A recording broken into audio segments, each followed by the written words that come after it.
Ladies and gentlemen, good afternoon, everyone, and welcome to Startup Express International. I am your host, Vivek Mahbubani, and I am super excited today because we have an incredible lineup of innovative startups from all around the world, and they are ready to share their groundbreaking ideas and experiences. So everyone, let's dive right into it. Let's get this started. This is organized by the Hong Kong Trade Development Council. Startup Express is a startup development program that aims to assist Hong Kong startups in building connections, exploring markets, seeking business, and funding partners, and enhancing brand awareness. This is an exciting time if you're a startup, especially here in Hong Kong.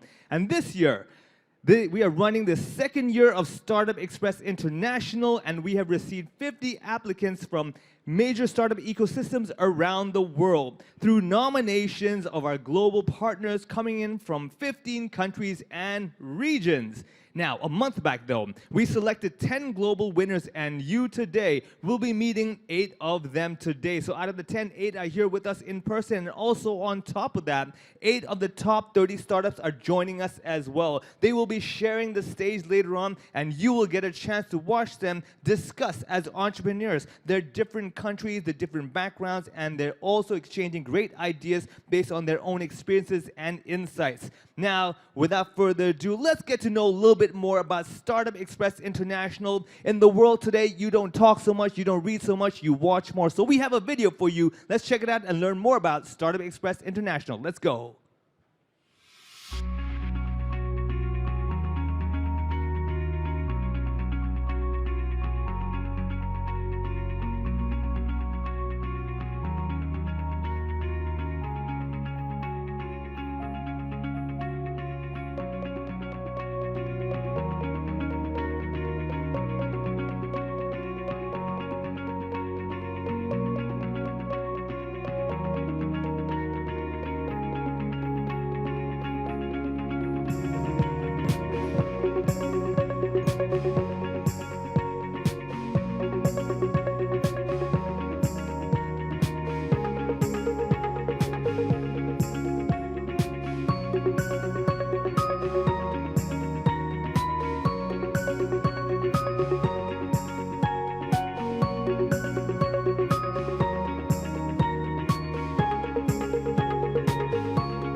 Now, I know you're definitely all excited to learn more about what our startups have to say today, and don't worry, we'll get to that. But before we can do that, I want to have someone here help kick off today. So we're delighted to have Mr. Stephen Liang, Assistant Executive Director, HKTDC, to come up and give his opening remarks. Please welcome Mr. Liang to the stage.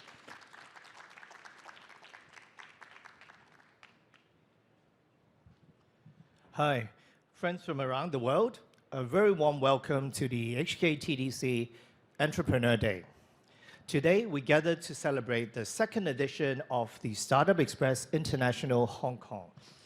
Well, Hong Kong is an international innovation and technology hub, and we hope to strengthen the integration with the global startup ecosystems. As suggested by the E-Day theme this year, as you will notice, building resilience and boosting collaboration. I'm glad to announce that this year we have gained support from 35 global partners across 15 countries and regions. These partners come from Australia, mainland China, Denmark, France, Germany, Italy, Japan, Korea, Portugal, Singapore, Taiwan, Thailand, Vietnam, the United States, and the United Arab Emirates. So you can see a very long list. The partnership highlights the support and recognition of Startup Express that we received globally. My heartfelt thanks to these partners who nominated startups from their country and regions for the program. And the 10 global winners selected earlier represent a very wide spectrum of industry verticals that includes smart cities, health tech, green tech, AI, and sustainability. I'm particularly grateful to see that many of you, the top 10 and the other finalists, came all the way from your homes to Hong Kong and to share inspiring startups journeys with us on this stage. I would also like to express my gratitude to our professional judges from the Cyberport, the Hong Kong Science and Technology Parks Corporation, and Gobi Partners as well. And together with Invest Hong Kong, we are all here today to discuss what Hong Kong startup ecosystem can do for you. I would also like to thank our ecosystem partners that contribute to the Start in Hong Kong program, which I'm sure will make the journey of our winners and finalists fruitful and very meaningful as well. So during this event, we will witness the success of the 2021 Startup Express winner, Wenda Bento, also called the Kamamura Food Limited, as the hot bento meal vendor, and he will sign a memorandum of understanding with a Japanese company, Harada Corporation, is the partner. And this is a real-life demonstration of how the Hong Kong platform helps startups grow globally. I hope you will all enjoy this program today, and do take the chance to engage someone in the chat after this session. And of course, the business partnership may simply start from there. So again, thank you very much, and enjoy the program. Thank you.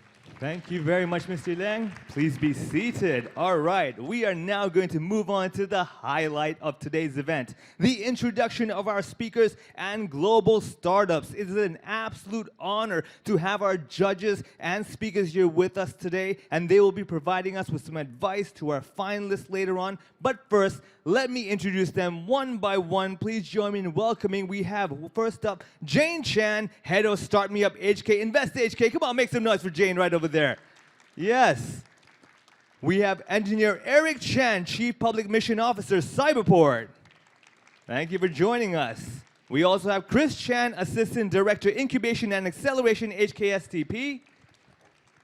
And joining us later on, we will also have Fred Lee, Executive Director, Gobi Partners, joining us later in this session. And with that, everyone over here, are you ready to finally meet the startups? If you are, come on, make some noise. I want some energy here. Are we ready this? Yes? Startup is fun and energetic. That's the excitement we need to get into this. First of all, let me introduce the 8 top 10 global winners who will be joining us in person today, one by one. When I say out your name, please stand up, wave, say hi to everyone. Don't be shy, all right? Let's do this. First of all, we have Flecto Think. Can I have Flecto Think, everyone? Welcome, right over there. That's Flecto Think from mainland China. We have Hangles from Thailand, everyone, that's right. Also coming to us from Thailand, we have More Loop, yeah. Going back to mainland China, we have Northern Latitude 37 Tech Company Limited. Where are you? Don't be shy, there we go. Also, we have Sino Microimaging, Taiju Medical Tech Limited Company, right over there. Tegmat from Denmark, over there you go. You Cloudy from mainland China, and Uvera from Saudi Arabia. Yes, we have them all. Now, on top of that, everybody, we also have our 8 semi-finalists from around the world who are joining us today. So same deal, you hear your name, stand up, say hi. Everyone, welcome one by one. Changzhou Kilometer Electronics Tech from mainland China. There we go. Si Jiangsu Guozhou Tech from mainland China. Come on, step on up there, say hi to everyone. Everyday Doctor from Thailand. Jiangsu Ziji Nano from mainland China, right there. Shiba Room from Thailand, over there, you'll be seeing them later on. And Tex Tech Solution from Vietnam. There we go. Now, taking this chance, I would like to help to present the awards for the top 10 winners. So for this, I want to invite once again Mr. Stephen Lang, Assistant Executive Director of HKTDC, to come up here and help us present the awards to the winners who have joined us in person today. So Stephen, the stage, let's get this ready. And winners, when I call your name one by one, come to the stage to get your reward. Now remember, we will take a group photo at the end at one go. So get your awards, step aside, we'll take that group photo at the end. So first up, can I please have Tegmat from Denmark? Come on up here. Come on, welcome over. Come on, make some noise for that. Give him a round of applause. You are our top 10 winners. We have Hangles from Thailand. Hangles, keep this going. We'll take a group photo at the end. Hangles, please go up there. Keep it going, keep it going. We have more loot from Thailand. Can we keep the applause going for these, please? Come on, don't let the energy go. Uvera from Saudi Arabia. Flecto Think from mainland China. Northern Latitude 37 Tech from mainland China. Sino Microimaging, Taiju Medical Tech from mainland China. And last but not least, Cloudy from mainland China. Come on up here, everybody. One round of applause to our winners, our top 10 winners over here joining us on this very stage. Let's get the awards in their hands, and we must do the one thing we love in Hong Kong is taking photos all the time. That's right, let's get a picture of this special moment. Big smiles looking forward. The camera is well warmed up and ready to go. Let's get that picture. Everyone looking forward there, holding your prize in your hand. All proud because you deserve it. We got the camera. Oh, let's see. Can we squeeze it down? Oh, the photo a little bit down there. Oh, I see the board. Yeah, flip the board. Yeah, there we go. Keep it flat. There. We want to make sure we see everything nice and clear. Looking forward over there. One big smile. This is a chance for everyone else. Get your phones out. Take pictures. You might be witnessing the biggest global startup in the world soon enough. All right, now, with that, thank you very much, everybody. Please, one more time, round of applause to all our winners so far. Stephen, though, please remain on stage. All the winners, could you please step off the stage on that side for a short moment. We'll cut you back on the stage to right over there, because we're going to continue on with our next few things, because I would like to take this opportunity to invite all the other judges and guests. Please come join us on stage, judges and guests. Can I have you on stage? And also all our semi-finalists, please join us on stage as well. Semi-finalists, you know who you are. We called you out, so come on up here. All the semi-finalists, come up on stage. Let's get you all onto this fantastic stage, because we are going to do another big group photo with everyone involved as well. We're going to get the few of you as well, our judges, guests, semi-finalists, and then finally, once they're on stage, the winners get to come back on, holding the front position, being proud of them. So let's have all the semi-finalists over here. We'll get a picture of the guests first. Not yet, winners 1 second. Semi-finalists, let's join the semi-finalists. Come up on stage as well. Let's join everybody. That's right, come on up here. At the same time, the winners coming back from that side, come join us on the stage. Now, find a perfect spot. Make sure you see the camera. If the camera can't see you, you can't see the camera. It's no fun. So some of you might have to kneel in front. I tell you what, how about the winners over here, if you're kind enough to kneel in the front? That's right. You look good in every angle, but the front is always the nicest for photos. All right, let's look forward. Let's see if you can squeeze it. Would any of the semi-finalists want to be a bit closer?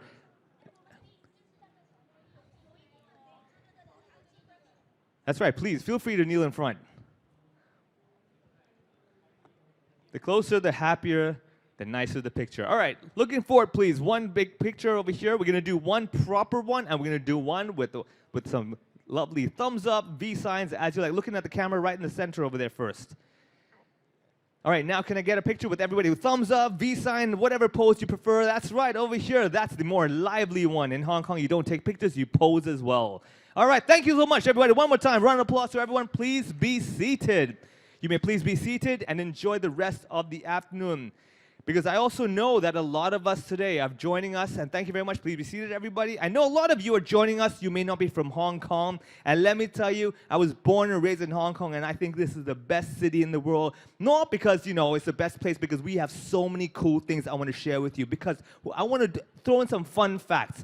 Many things many Hong Kongers may not even know. For example, did you know that in Hong Kong, we have more Rolls Royces per person than any city in the world? That is right. When you walk on the street, every now and then you'll see a Rolls Royce, and nobody's surprised because that's so normal to us. We have the highest number in the world. So next time you want to take an Instagram photo, come to Hong Kong, that's my Rolls Royce. Well, maybe not mine, but you know, I've seen another one. Did you also know that in Hong Kong, Chinese and English are the official languages? So it doesn't mean you have to know both, know one of them, and you're perfectly fine here. And last but not least, let me share with you a little bit about the startup ecosystem here. The government of Hong Kong is actively supporting startup ecosystem through various initiatives. One of them, it was launched by the government. It is to foster startup growth. It's called the Innovation and Technology Fund. So that's why even the government loves startups over here, which is why this is the place to any idea you have, come to Hong Kong. It's going to be really good. Having said that, as I promised you earlier on, we're going to have a discussion amongst great minds. So let's begin with our first group discussion of the day. This category is the sustainability and green tech. For that, I would like to invite up to the stage, the four of them are Tegmat from Denmark. Come join me over here. Tegmat, come on, make some noise. Welcome, Tegmat from Denmark. Hangles from Thailand. More Loop from Thailand, and Uvera from Saudi Arabia. Please join us on stage. Get this ready because we have a lot we'd like to introduce and talk to you about. Now, in Hong Kong, time is always tight. We're really strict about time over here. So every group over here will be given 3 minutes to introduce themselves a little bit. There's a timer on the stage, and when that 3 minutes finishes, I become a bad guy, and I will interrupt them. So make sure you see that clock there. It should not show 000, because I will not let you talk after that. After that, I'll become a nice guy, and we'll have a chat again. So, Tegman, I tell you what, I'll let you go first. Tell us a bit more about who you are, what you do. We got 3 minutes on the clock. Start. Take it away.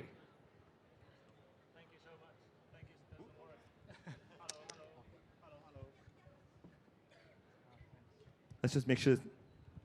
Hello. There we go. Great to be here. Thank you very much. When we talk about renewable energy, people first think about green electricity. But there's another side of the coin, which is the heat. As the ultimate form of energy, we generate heat no matter what we do. As a result, the waste heat from industrial exceeds all the renewable energies combined. Our solution is to convert those kind of waste heat, excessive heat from industry directly into electricity without chemical reaction, without moving parts, without CO2 emission. It's so-called thermal energy harvesting. While the existing thermal energy harvester uses rare elements, it cannot be scaled. We have a patented materials patent on the advanced material semiconductors, which reduce 95% of the cost. And we also make it flexible, make it largely producible. When we say we're a startup, we don't want to compete with the rest of the world.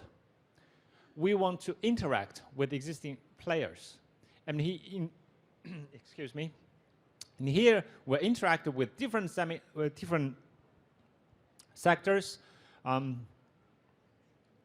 of the most important things in startup is absolutely the team. This is one of my most proud achievements so far, that we have a diversity team. We have a mix of generalist and talented specialist. I'm very proud to be part of this startup journey, even though it's a lot of challenge, a lot of difficulties. Now we have launched the 3 products on the European and the US market. We'll be very happy to introduce that into the Asian market. As all the startups, we need capital. Right now, we are burning our early investment, but we expect to be break even within 2 to 3 years, and in 5 years, we are reaching 38 million euros. Now, we are in our ever first fundraising round for 3 million euros, and we're looking for strategic investors who's willing to help us opening the Asian market. With that, thank you very much. Looking forward to talk to you. Thank you very much. Good on the timing. All right, let's move ahead. Next up, we have Hangles. You're going to have 3 minutes on the clock. Let the clock reset, and you'll get a chance to introduce what you do to everybody. So, having said that, I'll let you have the time. 3 minutes. Let's take it away. Go for it. Good afternoon, everyone. So, have you guys ever counted how many unworn clothes in your closet? It's 80%, which will eventually end up in landfill. Each year, there are more than 92 million tons of clothes in landfill, and that's caused 500 billion USD economic loss. More than that, it takes over 2,000 liters of clean water to make just one cotton t-shirt, and that's enough for one person to drink for 3 years. Actually, we are contributing to the waste as we keep shopping fast fashion and brands keep overproducing. So, more than 30 billion pieces of this stock are left behind every year. But in fact, many people want to sell their clothes, but the existing platforms like e-commerce or social media are not credited for the second-hand fashion that have only one piece per item. So it's difficult and not worth their time to do all the hard work for just that one piece of item. So Hanko is a solution. We are a e-commerce enabler to encourage both shoppers and fashion brands to reuse, reduce, and recycle. Now, we are a resale fashion marketplace where people can shop and sell their own items. They can easily discover a variety of clothes through our platform with a secure payment and shipping system that can be tracked real time. While for the brand, we manage their day stock and also provide data insight in order to enable them to participate in the resale economy. For the unaccepted clothes that can't be reused, we have partnered with the recycle factory in order to extend the life cycle of clothes. Why now? It's a must for fashion brand to embrace sustainability. And also, secondhand fashion is growing 21 times faster than fast fashion. And within 3 years, it's estimated to reach 200 billion USD globally. And why us? We are now in the best position to solve this problem. We have a community of more than 120,000 users and a strong partnership with both influencers and business partners. We have two business models for the marketplace. We get a commission fee of 7% plus depending on the services and the selling price. We also expanding to B2B model. Apart from help managing their stock, we're gonna provide resale data insight platform for fashion brand. Our goal this year is to reach 150,000 users and more than 20,000 items sold, which can save 54 million liters of water use and reduce a massive amount of CO2 emissions. We are a team of influencers, shoppers, brand, and developers ourselves, so we understand clearly the community need and know how to serve them. We are now raising and expanding our team. We believe that the community we have built today has made a huge impact and hence goals to be a part of making zero waste fashion possible. Thank you. All right, thank you very much. Perfect timing. I love it. We're on the dot. We're going to move ahead to Morloop from Thailand. 3 minutes on the clock. Take it away. My name is Morpo. I'm the CEO and co-founder of Morloop. We are a quality surplus fabric online marketplace. The problem that we are solving is the linear economy, which is causing the resource depletion, global boiling, and also waste. What we want to do is to make circular economy a reality by making a circular economy system a business and a scalable one. So what we are collecting at the moment is the waste from surplus fabric in the fashion supply chain. And what we do is to collect these waste, like in Thailand, we have about 1 billion yards of the surplus fabric, and around the world, you can times that by 50. So this can be turned into 700 million t-shirts a year at 3.5 billion in market size. And so we just like Airbnb, instead of having spare room, we have spare fabrics and make a market out of it. And this is what Morloop looks like. Now we have about 80 different garment factories, park about 2,000 different SKUs onto our platform. And what we can do from those surplus fabric is 3 different revenue models. First, we become a sourcing platform for their stock fabric. So people can come and source and make them into like in new fashion. These are all real fashion brands that use us. So they are mainly social commerce. The second way that we can do is we can make fabric merchandise, t-shirt, polo shirt, bags, and gifts away from these surplus fabric.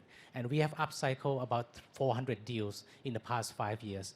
And also in events, they can also use our surplus fabric as a decoration as well. So these are some of our clients, and we are growing in this space. So if you are interested in any merchandise, please come and contact us. The third way that we can make money is to make it into our own brands. So Morloop branded products, we also educate, because each of the piece of garment, we also say how much carbon that you can prevent, and that equivalent to how much in the driving distance as well. And we have launched our product in Europe as well. So we have been well covered both domestic and internationally, and won several awards, which is including the SEED Award from UNEP, UNDP, and IUCN. So far, we have upcycled nearly 65 tons of surplus fabric, which is an equivalent of about 500,000 pieces of garment, and prevented carbon emission from not using any virgin material by about 1 million kilo CO2 equivalent, which is our goal for 2024. And this is our team, complete with Pain Point founder and Passion founder, as well as the tech team and also execute team. So actually, we are currently raising and also want to expand our client base. So please come and talk to us if you want to make circular economy a reality with Morloop. Thank you. Wonderful. Thank you very much. And you will get a chance to talk to them at the end of today's session, so please stay around. Moving ahead, Uvera from Saudi Arabia. The clock's 3 minutes. Time is yours. Thank you. Hello, everyone. My name is Asrar Damdam, and I'm the founder and CEO of Uvera. I'm also a doctor of electrical and computer engineering. In Uvera, we guarantee our customers a long-lasting fresh food. 1/3 of all food produced for human consumption is either lost or wasted. And according to United Nations, 61% of all food wasted in the world comes from households. That's why we developed a technology that can double the shelf life of fresh foods for households. As you can see in this time lapse, we doubled or tripled the shelf life of strawberries. We have 1 patent published and 3 patents in the filing process. We basically use specific doses of UVC light in addition to other non-chemical food preservation technologies. We published a number of papers in Food Science Journal and MDPI Foods. In fact, that was my PhD dissertation. This is a glance at the shelf life that we achieved. For instance, we increased the shelf life of broccoli from 18 days to 39 days without any change on the organoleptic qualities like the smell, the taste, the texture, and the appearance. We put all of these scientific breakthrough into a product named it Aurora. And Aurora is a household product that increases shelf life of fresh foods.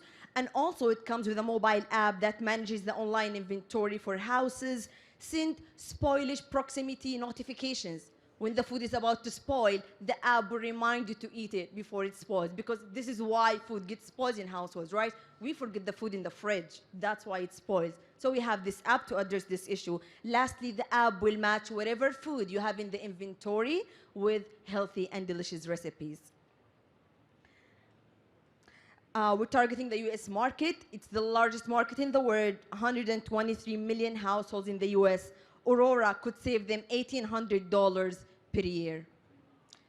The revenue model including the device sales along with the storage containers that we provide, in addition to app subscription and additional container sales. We launched an Indiegogo campaign for 1 month. We raised $25,000. And we closed the campaign because Indiegogo takes 8%. So we had to shut this down very quickly. And we got the CES Innovation Award this year in Las Vegas in January for our innovation for human security and food security. We've been also featured in Forbes, Entrepreneur, Bloomberg. I was listed in Forbes 30 Under 30. And we recently, last week, we graduated from Google Accelerator for climate tech startups. We finished the, I'm running out of time.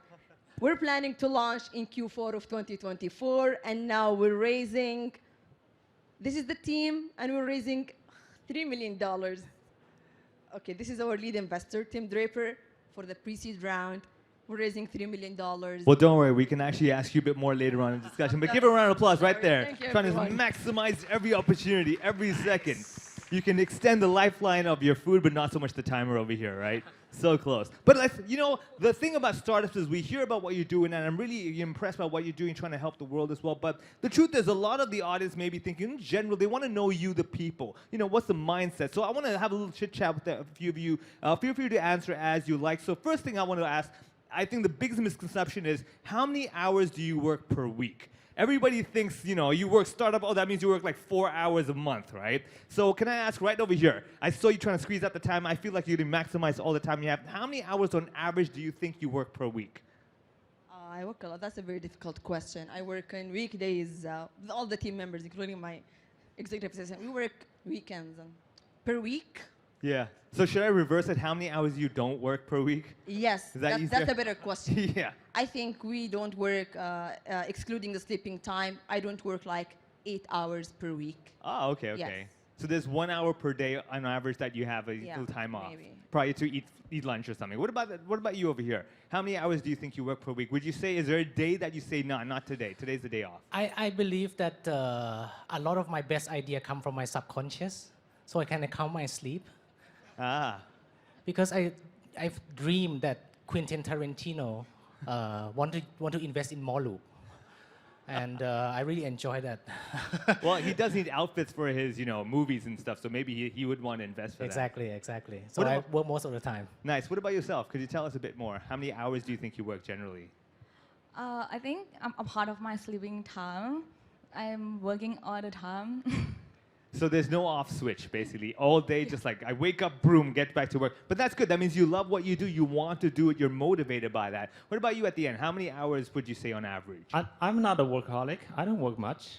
So and I have two kids. I have family. I have my personal hobbies. So my secret is I focus when I work. I'm a type A, so I get up 5 a.m. every day, including weekends. And so between 5 to 7, it's mine to high quality hours without any disruption. I get most of the important thing done. Fair enough. So like technically, I mean, you are still working, even not in the business, you have your family, it's still technically work, right? So you're busy. You're not just sitting around waiting for chances. That's good. Now let's flip ahead to the other side. I want to know about your work ethics. Like for example, why did you choose to start this kind of innovation? What caused you to change your mind to do this?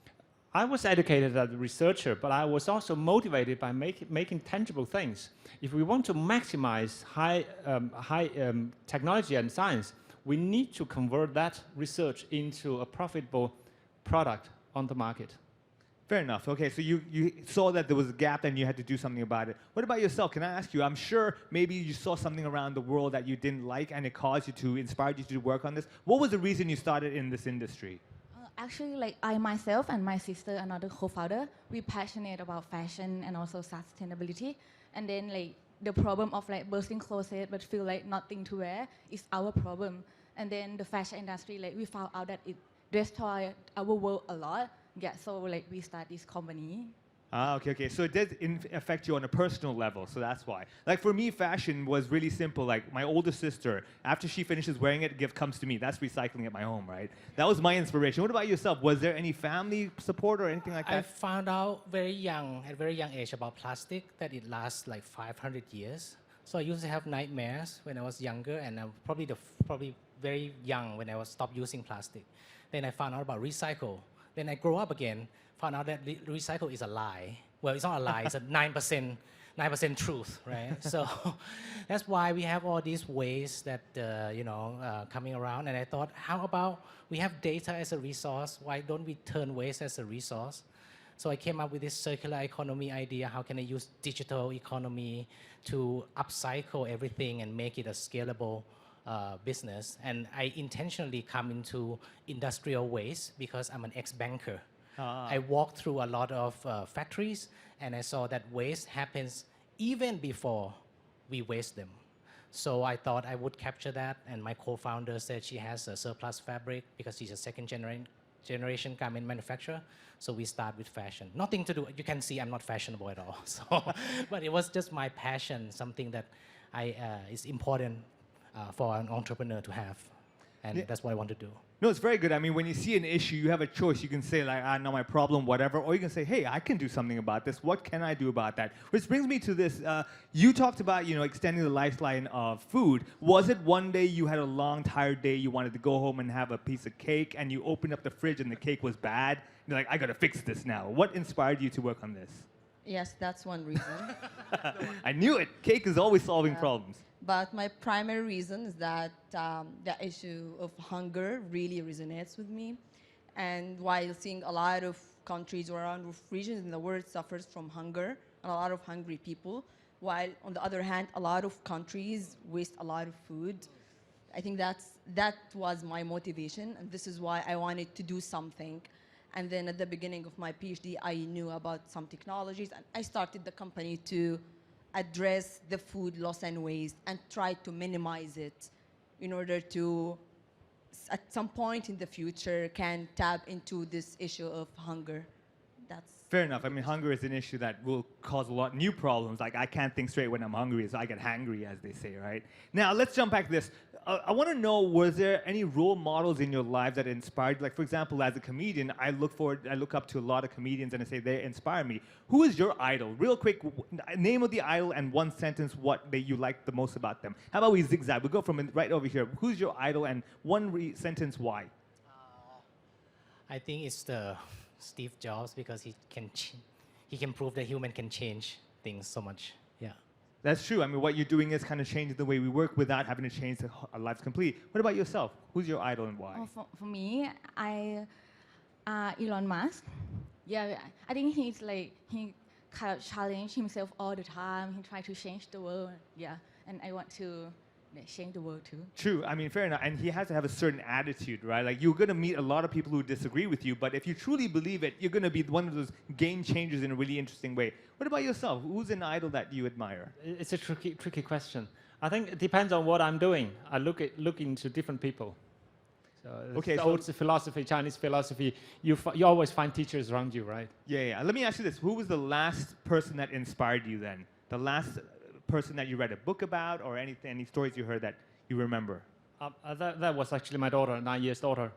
The way that she looks like the world is completely different. I'm still surprised at how she look at the new technology. Basically, she has no idea of saving the world, but just asking, why are you so busy every day? So That's very true. It makes you reflect how efficient you are with your time. She'll tell you, like, Daddy, you're Indeed. not doing much work, but you're busy. What's going on, right? She's a very good assessor. I like that. What about yourself? What was any idols you like to share that really inspires you on a daily basis? Maybe a role model, not a Role model. Like, it doesn't have to be idol. I'd because say I was role thinking model. about this after you asking the Sure. I question. mean, role model, interchangeable. So one of my role models is my lead investor in the pre-seed round. His name is Tim Draper. And what I like about Tim Draper is that he instills a very good ethics in the entrepreneurs that he invests in. We have like small booklet with some ethics, like a number of ethics that we need to memorize and tell to him. And I like his perseverance. It's someone that I look up to be like him in future. I like his attitude, the way he deals with people. Very humble, very nice, very perseverance. Maybe that's the one for now. Fair enough. I Thank mean, you. gives you guidelines on how to work. So everybody, that's the time we have. Thank you very much. One more time, give them a round of applause to our different teams. We had Tegmat, Hangles, Morloop, Uvera. Please enjoy the rest of the afternoon. Be seated, be comfortable. And now you can learn more about fellow entrepreneurs and startups. Thank you so much for that. Again, let's come back to my fun facts about Hong Kong. One thing I'd like to share with everybody is that Hong Kong is home to the highest bar and swimming pool. That is right. We have not enough land, so we work upwards. You know where that is? That is at the Ritz-Carlton at ICC. So if you have nothing to do and you want to get that super shot of Hong Kong, go to the ICC, go to the top, go for a swim, and trust me, you will never go into water the same way again. At the same time, did you know in the Hong Kong startup ecosystem, we also have our own unicorns? Let me name you a few that we use on a daily basis. We have Lalamove, which is a logistics company. We have Amber Group, which is a one-stop shop for crypto finance services. We have Babel Finance, which is a global cryptocurrency financial service provider. We have Trendy International Group, a vertically integrated fashion company. We have WeLab, a Hong Kong-based online bank and consumer finance platform. And Klook, or Klook as I like to call it, a platform redefining the tourist travel market by directly working with local sellers with bringing value-added travel experiences and activities to our customers. So trust me, Hong Kong is a place that you could just shoot up as you want. Whether it's a swim or it's a startup, you can make a success over here. All right, let's go on to our next group. This is the AI Smart City and Health Tech category. So please welcome to the stage Flecto Think. Come on over here, Flecto Think. Right up, Northern Latitude 37 Tech. We've got Sino Microimaging Medical Tech. And you, Cloudy, all joining us on stage. Now, same deal as before. Each of you will be given 3 minutes to introduce what you do. After that, we'll have a casual discussion. You saw my questions. Some of them are silly. Some of them are smart. All that matters is you have a good time. All right? So having said that, let's start with Flecto Think. First of all, I'll give you 3 minutes on the clock. Please take it away. Go for it. All right, everybody. It's good afternoon. It's very nice to meet you here. My name is Yu San, and I'm the CEO and the founder of FractalLink. So FractalLink is basically the brain-computer interface company. We're based in Hangzhou in China and also in the United States. I have been studying in the United States for 17 years, and came back from USA to China like 3 years ago. Right now, we have international layout, and we have bases in everywhere. So basically, the product we already manufacture and invented is the so-called EEG. It's the brainwave devices, wearable devices, which is only weighs 5 grams on the left-hand side. So then the other one is the EMG product, which is flexible electronics muscle neural band, which you can detect the gesture recognitions. You can do whatever gesture you want, and you can basically decode all the gestures. So for the patch, The tiny little patch which can be wear on the forehead. This one actually can sleep the sleep, can monitor the sleep qualities, and also can monitor how you can meditate, how you can how is the depression goes, and how we can diagnose the neural disease in the future. So basically, you can see we already get the FDA approval, Chinese FDA approval like, in June, and we're gonna have a US FDA approval very soon, like maybe at the beginning of next year. And so you can basically see this is how the device can be worn on the forehead, right? And you can basically detect all the whole night, and can also decode your brain age. It can also decode how your memory can be consolidate after you go to sleep.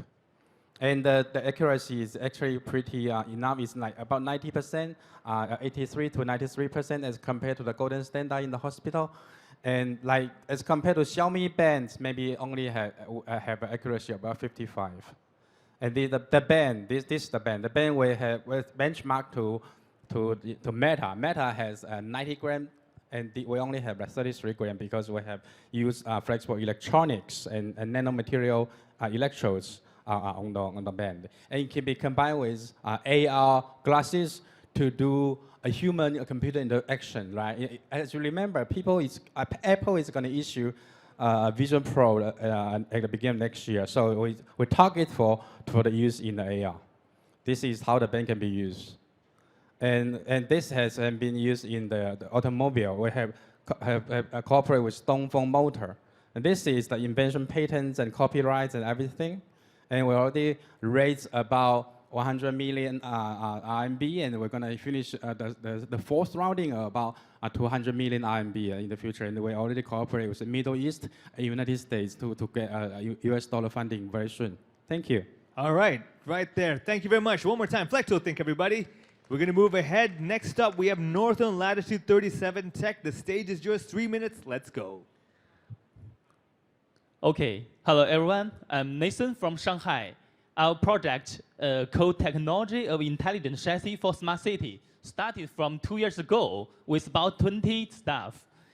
And with the development trend of new EV, we all know that chassis-by-wire will be the core technologies, and brake-by-wire will be half of the market, exceeded 360 billion. And our project is the ultimate solution of the brake-by-wire EMB. And the vehicles with EMB will shorten the brake distance by 10% and increase the EV range by 35%. And the hydraulic brake cells will be replaced by the motor, so no contamination produced. And we have 4 co-members with more than 10 years experiences on foundation brake and brake control, and graduated from Tsinghua, Beihang, and etc. And we worked in top OEMs or tier 1s such as Paytech and Boss. And this is our co-product actuator, driven by BLDC motor and transmitted by planetary reducer and ball screws, and finally clamped by the floating caliper.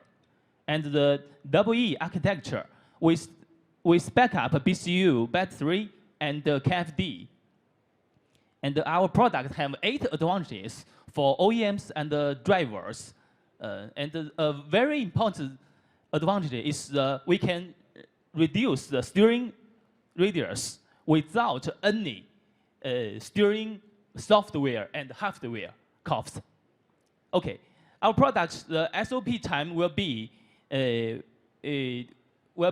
2024, and we have already received 2 orders from top OEMs, and also conducting co-R&D with 2 others.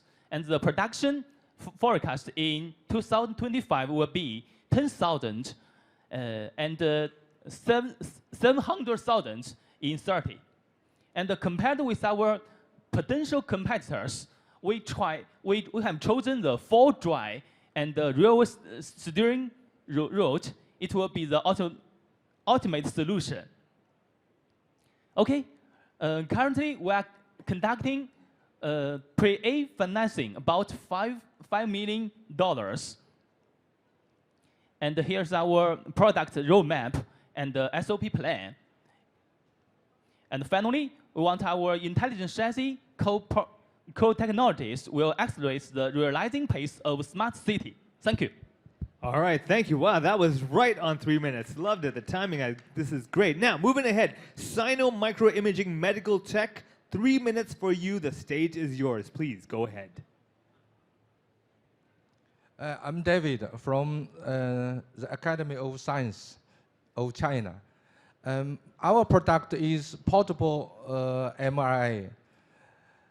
I find the limitation of the bigger MRI. So they are very heavy and unmovable. So our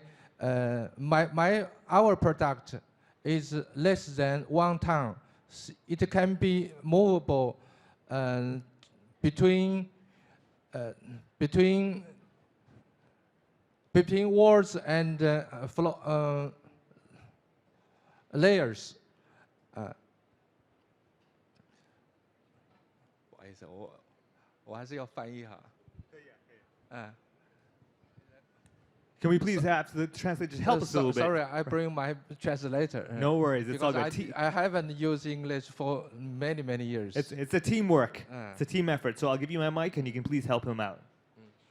对，我是中国科学院电工所的就是科技成果转移转化的这个总经理，然后我们的产品呢是就是小型化的核磁。主要的是解决大型核磁的2个痛点。大型核磁一个是不可以移动，另外一个就是说没有价格太贵。然后我的小型核磁的话，可以在楼层之间，可以在病房跟科室之间转移。然后我解决了一个小型化的问题。大型的核磁基本上都是在7、8吨到几百吨不等，我的核磁只有几百公斤。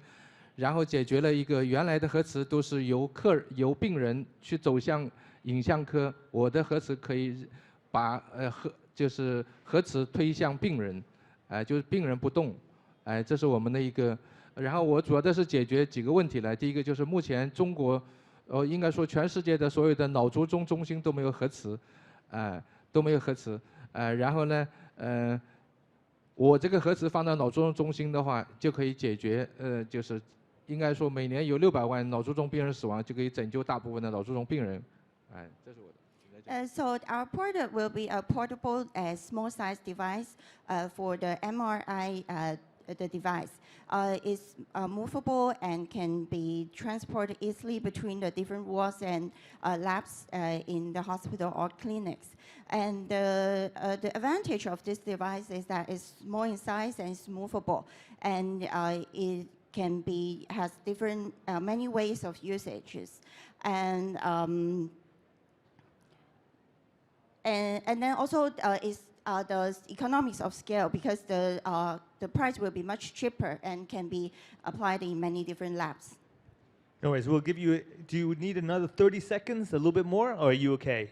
Wonderful, okay, we'll leave it at that. Thank you very much. Now, let's keep this going. I want to invite you, Cloudy, to please tell us a bit more about what you do with the clicker in your hand, and you'll get 3 minutes on the clock.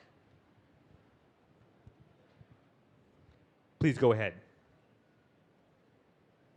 Hey everybody, I'm Joe Chen. I'm from Uclody. I'm the co-founder and the CTO, and we based in Shanghai and Jiangsu.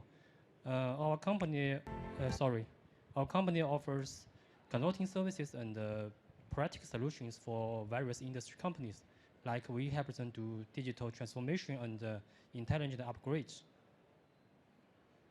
This is our CEO and Zhao Qiang, and he also is a teacher at Shanghai University. Most of our main client team members and consultants have academic backgrounds. They all come from university. This connection with university makes us be updated with the latest trends and innovations. It also makes us great at bridging the gap between the academic and real needs from our clients. We are focused on using innovations and technologies like AI to help with our expertise our strategy knowledges and our understanding of policies or trades to help our clients do digital transformation to help them product more efficiently to face the market trade problem.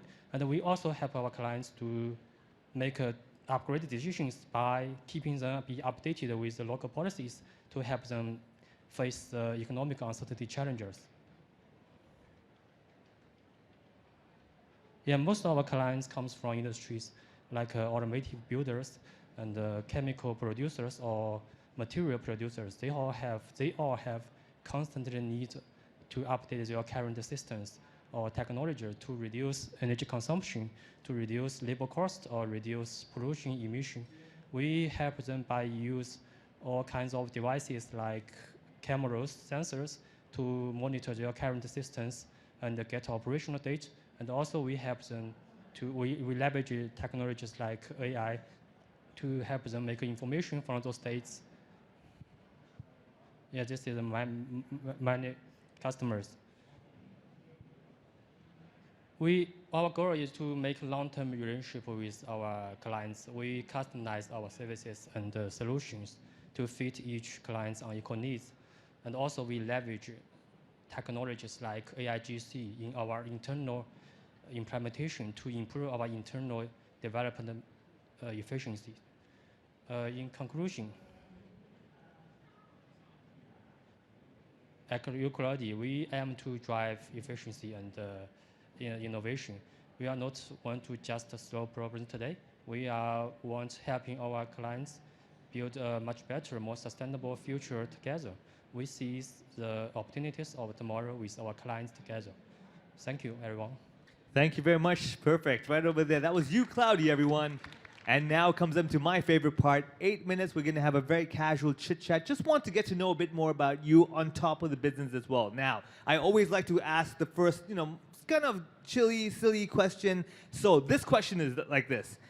Have you ever had to deal with, a fight with a coworker or a teammate? And what is your management style for conflict management? In other words, if somebody and you in the same team do not agree, how do you solve it? Do you fight? Do you argue? Do you ignore them? Do you buy them sugar? What do you do? What's the method? So let me start with you over here. How do you solve conflict within friends or teammates? That's a very good question, and that's always the problem that we're going to encounter every day in your daily life, daily operation. So basically, we have a diverse background of different team members from all over the places. We have a biomedical engineer, we have an AI engineer, myself is a material scientist, and also we have some algorithm and some financial guys, right? So basically, financial guys, they always prefer to be more conservative. But for an entrepreneur, maybe a CEO, maybe I will be more aggressive, or maybe I will do more things, right? So there's always a conflict of thoughts and a conflict of minds. And I think that's healthy, because when you have different voices in a company and then you have a more discussion, maybe you're gonna have a chat over a drink in a bar, or I don't know, maybe you have vacations in a suburb or wherever, a mountain or somewhere, then you relax your mind and then you have a talk, right? And then it changes your minds, and people are gonna have a consensus after maybe 2 hours, or maybe 3 hours, or maybe a 1 day talk, and then we get some conclusion and we move forward. I appreciate that. So your method really is to give it some time. There's a different, maybe this time I'll talk to you over a drink. Maybe next time we'll talk to you over a hike on the mountain. Just, we'll find our way to solve it. That's very good. What about yourself? When you have a problem and disagreement, how do you solve it? Sorry, if you have a disagreement, any same question, yeah? Any disagreement with your teammate, what is your solution? What's your method? Yeah, that's a problem we may match every day. Yeah, because every co-founder have his or her own opinions. So we start a conversation maybe about which is the best choice and which is right and which is wrong. And finally, we will vote, and which one will be the better or the best choice, maybe in 1 day. and it won't lasting for 2 days. We'll make it. Yeah. That's very good. So you give it a time limit that Yeah. today we'll solve it. Everyone give us your ideas and we'll all as a team come to a solution. That's very, very healthy as well. Yes. A good way. What about you? How, if you have a disagreement with your team, how do you solve it? I seldom have disagree with our co-founders because my co-founders are scientists. They only focus on the technology issues. I care about the rest. So we have a very harmonious relationships. That's very smart. I'll take care of it all. You do your job. Don't worry. So you'll never argue with yourself. That's a very good strategy. Yes. What about yourself? If you have a disagreement with teammate or anyone in the funders, investors, how do you normally like to solve it? Yeah, I think just make everybody remember why we start, and also we show the benefits after we work. So just finish your work, everything is okay. Very smart. So basically, a simple reminder of what is the reason we're doing this, and we're trying to win together. Yeah. So let's not argue. Let's find a way to solve it, get it done, and move on ahead. We have many things. That's fantastic. Okay, now we move on to the proper question. I want to know, why do you even feel the need to expand to Hong Kong, Asia, Greater Bay Area? Why the need? Is it not good enough just to be where you are? Is there a reason? I will start with you first. Why do you want to expand?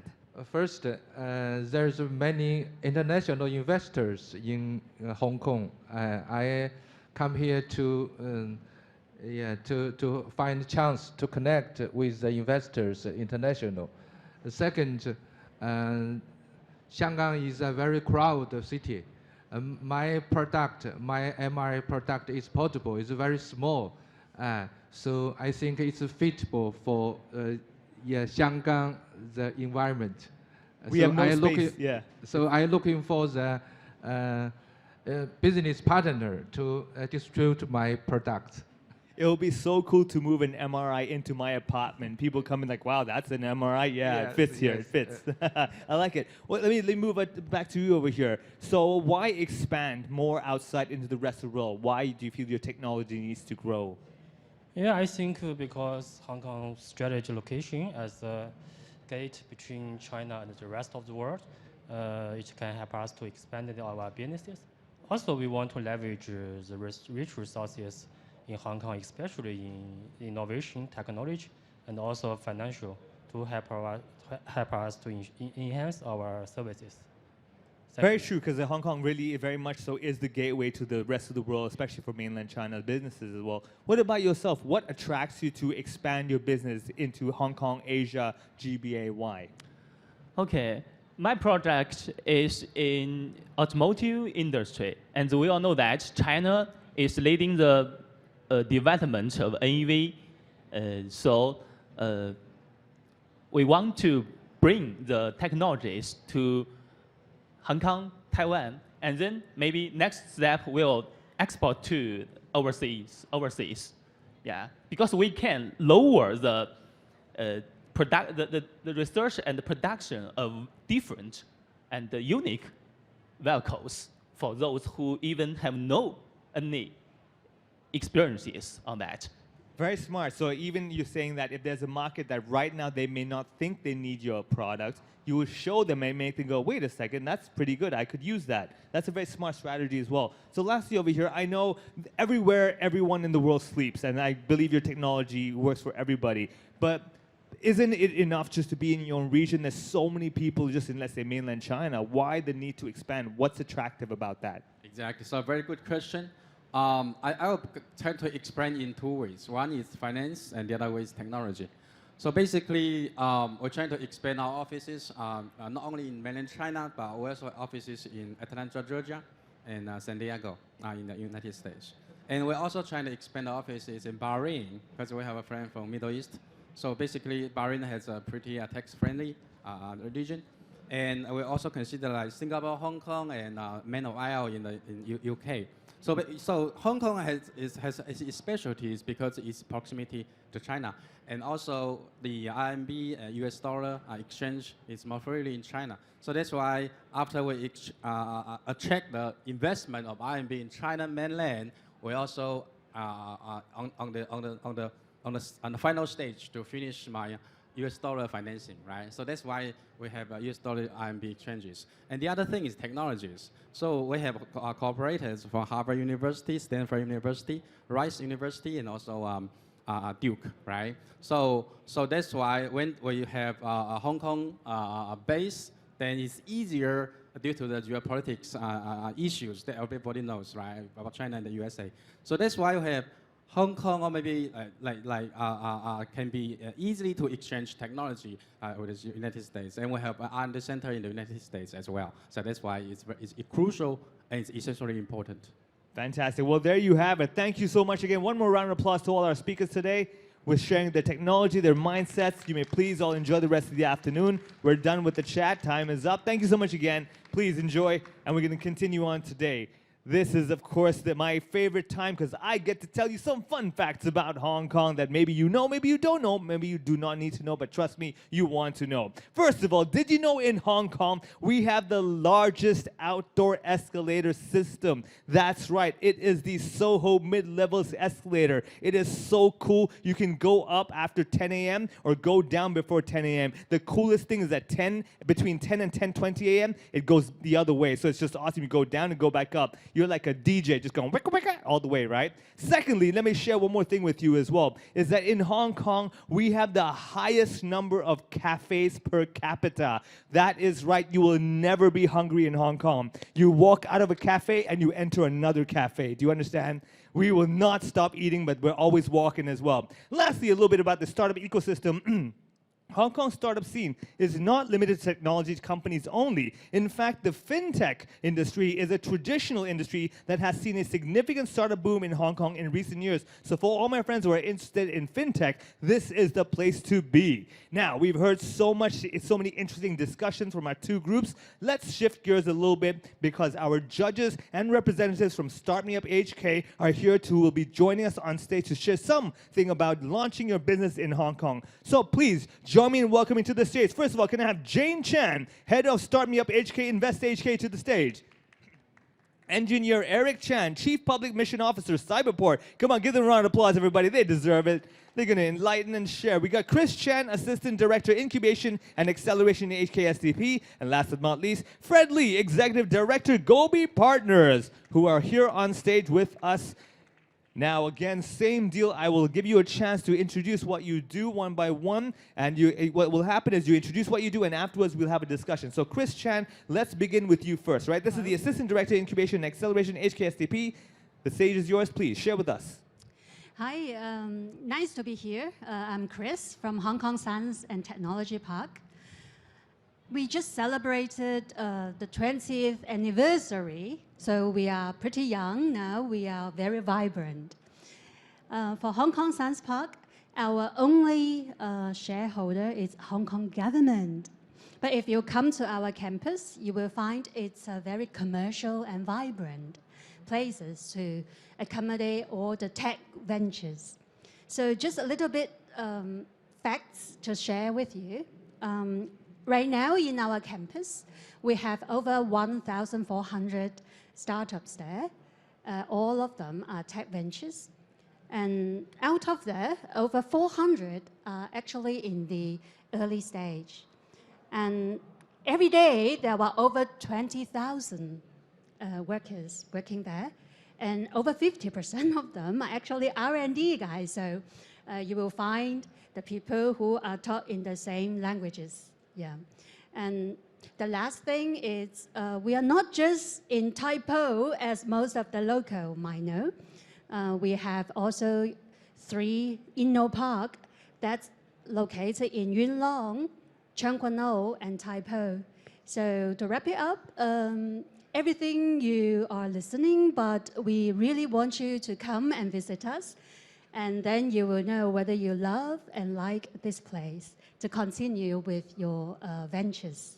Thank you. Thank you very much, Chris. Fantastic. And Hong Kong Science and Technology Park, that's a place to think about. Next up, let's have Eric tell us a bit more about Cyberport, please. Okay, so since a picture tells 1,000 words, I have 2 slides for you.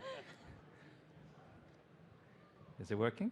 All right, let's get his slides up for Eric right over here. We have it queued up real Okay. quick to just switch it over. Okay, so it's not working. Hold on, let's just check, make sure that, there we go. Right, so very similar to Science Park, we were established by Hong Kong government in 2003. So actually 2 weeks ago, we celebrated our 20th anniversaries. So we are the digital hub of Hong Kong, and we have been like the catalyst for digital transformation for many industries for Hong Kong. So, so far, the community has grown a lot, and we have just exceeded 2,000 digital companies at Cyberport. 7 of them out of the community are unicorns, and you can see also we very much focus on 3 verticals: fintech, smart city, in particular smart living and digital entertainment. And sorry.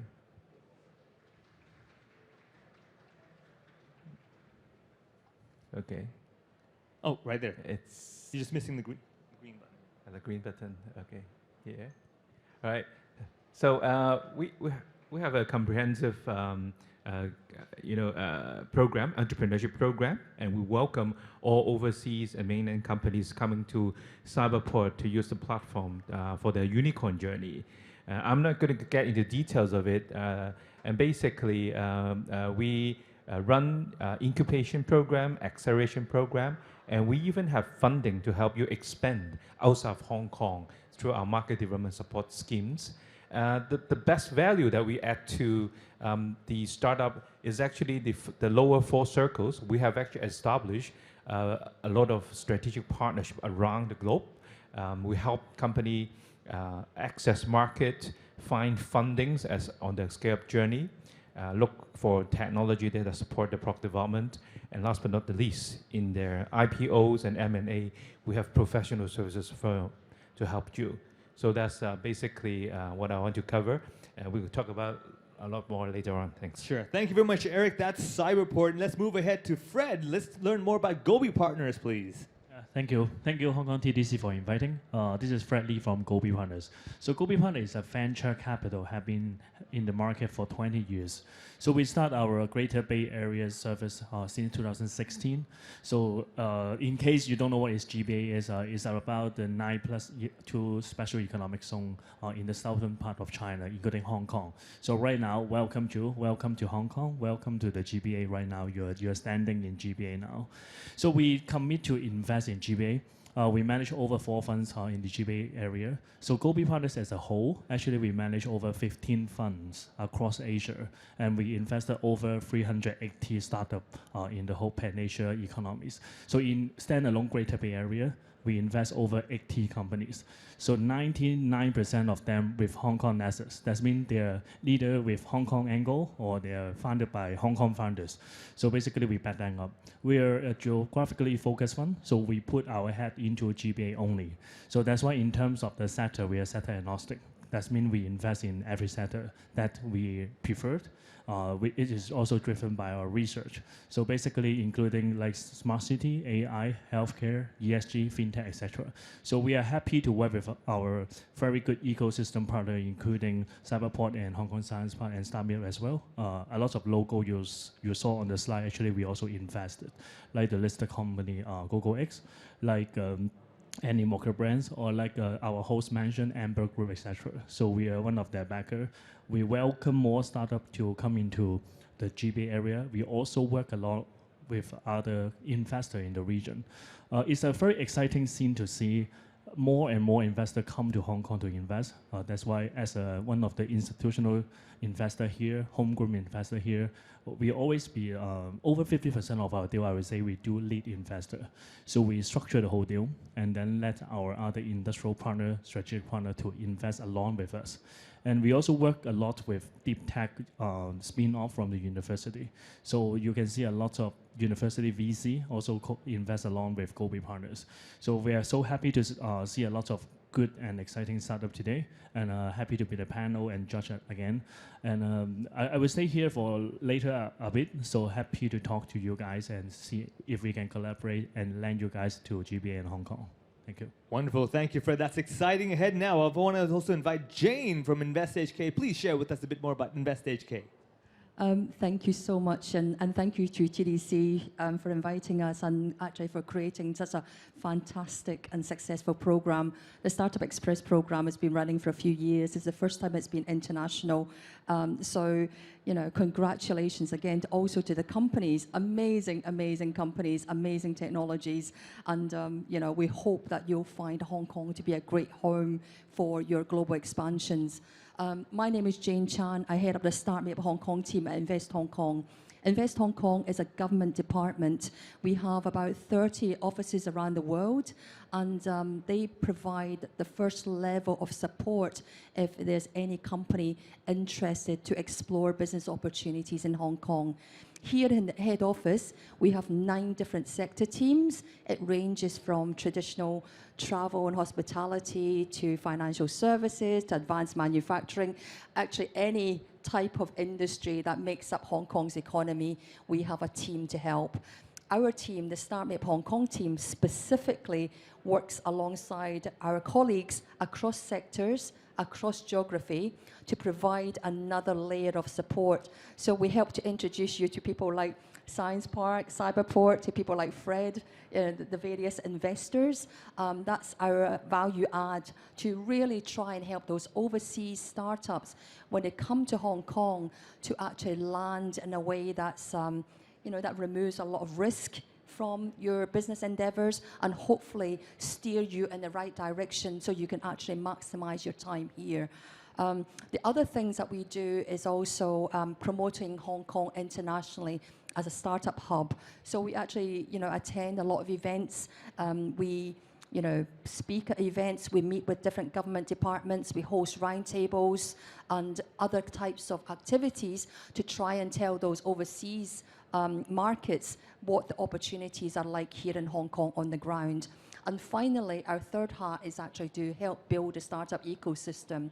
And by that, we mean we want to make sure that the fundamentals are in place. If you're thinking about Hong Kong, you've got to make sure you've got the business opportunities, you've got the market access, you've got access to talent, you've got all these different kind of things that Hong Kong is very good on, but you may not know how to access, and that's what we're here for.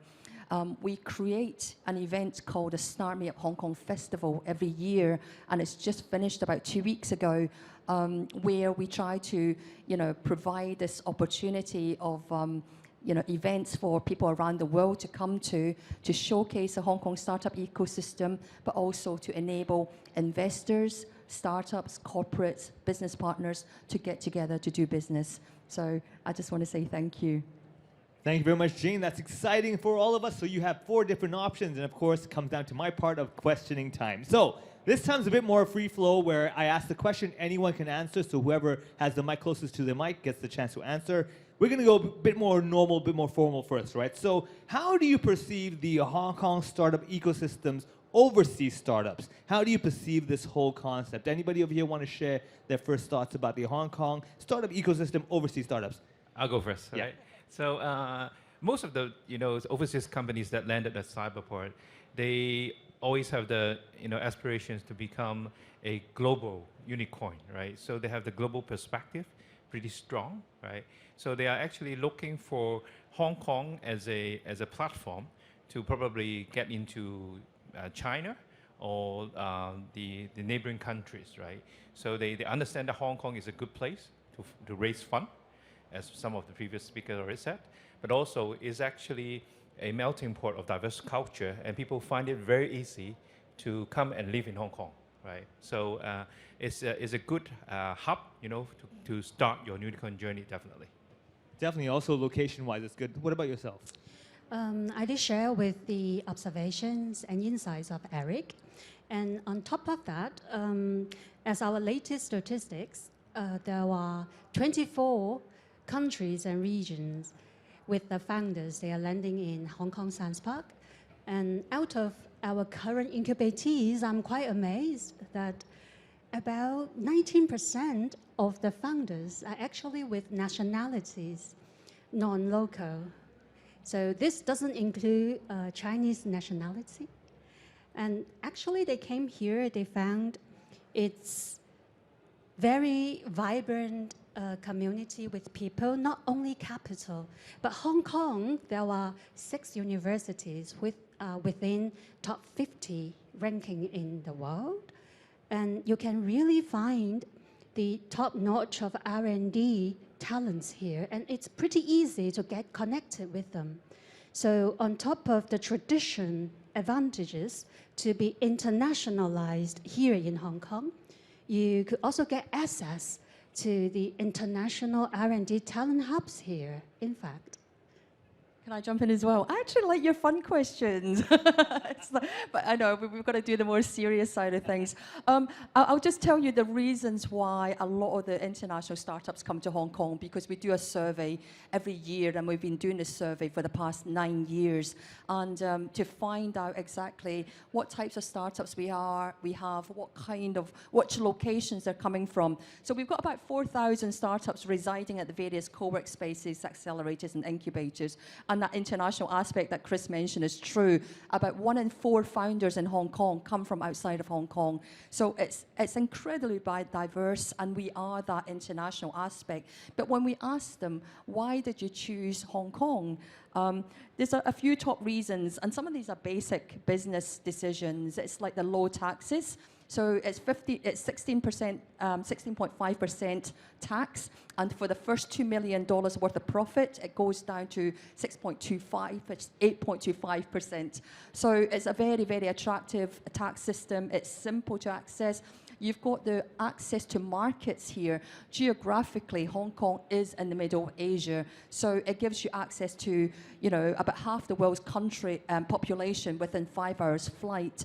And also, of course, we are part of, China. We are one country, 2 systems, which also means that we are the conduit for Chinese companies, for companies wanting to either enter or actually go international as well. The access to talent, the fact that we have the world's top 5 universities and the top QS 100 rankings as well, and a host of different reasons. But I think those are the pretty fundamentals. Very important to know. What about yourself, Fred? Yeah, I'm an investor, so let's talk about numbers. So a lot of startups will tell us, okay, I want to be an Asia version Toast, Asia version PayPal, etc. But you have to admit, Asian is a very fragmented city. We have different legal system, jurisdictions, languages.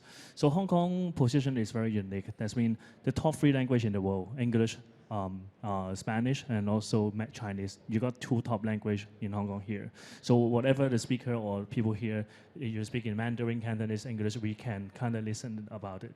And secondly is the market penetration strategy. So let's say I heard that some healthcare company just now.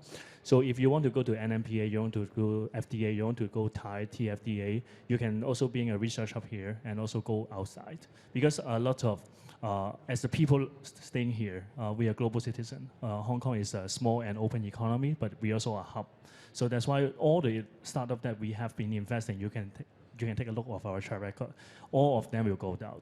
I mean, here's a headquarters, or they're hot here, but they will go down. Like we let bank go to Indonesia to set up JV virtual bank, and GoGoX obviously also merged with 5X logistic company. La Lambo also a regional company, and even the medical device company we invested last quarter, they already got NMPA, they got TFDA, they also go into Indonesia and Malaysia. So that's why you find this a very interesting position here to stay stay here. And in terms of market capital raising, Hong Kong by jurisdiction or by legal structure is an offshore market. That means you can get offshore investment here, but at the same time you can utilize the capital, utilize the CPR policy to go into China. And even after you open the China subsidiary level, maybe you can also do renminbi fundraising. So this kind of special legal structure is also beneficial to the startup. So from the investor standpoint, 8 million population here is small, but let's step back a bit, take a look of the whole GBA. We are talking about 90 million population. If we talk about greater China and also the whole Asia, then you penetrate a huge market. So this is a strategy you need to have in mind. And if you want to come to Hong Kong, make sure you have this kind of mindset, then investor will come after you. Thank you. Wonderful. We've covered a lot of ground just right there in first question. So I'm going to jump up to another question that's more relevant to Hong Kong itself as well. So what are the common challenges or barriers that many overseas startups will be facing when they're navigating the Hong Kong startup ecosystem? And for those barriers and challenges, what is your suggestion on how to tackle them by leveraging some of the support provided by local community builders? Are there anything you can recommend to anyone who's right now already interested in investing and coming into Hong Kong over here? Any of you want to share with us anything you'd recommend that they should go look out for to overcome these barriers and challenges when they first come to Hong Kong? Anybody of you have a little think? Any support from local systems?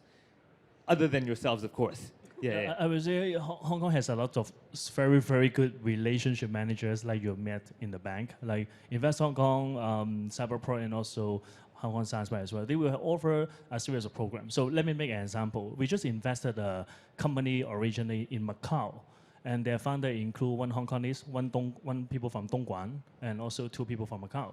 And the first point, we also get them to talk to our local ecosystem partner first. First of all, land here first. You make sure you got the grant, subsidy, and program office, talent support scheme. Because as an investor or shareholder, we cannot have too much. So we will ask for help from our other ecosystem partners. So right now, they're also setting up international sales office in Hong Kong. They already land the first sales order by a Michelin star restaurant. What they do is they do material science company. So this kind of showcases, we can mention 100 and 1,000. But so I would say the first point to contact, find a good RM here, a good ecosystem partner here, then they will answer a lot of your questions. It's like your Wikipedia. Fantastic. Yes, Eric. And I would like to firstly share that both Science Park and Cyberport, we have incubation program, and it's basically always says to the overseas companies that we treat local startup and overseas startup the same, right? That's the generosity of Hong Kong government through the 2 parts. And then basically we offer a lot of grants to get you started, lower the entry barrier. So it's actually quite easy to kickstart a business here in Hong Kong. But another fact is that there's actually a lot of fundings from government, from many other kind of accelerators and funders. And it's important that somebody helped you to navigate these complex systems, right?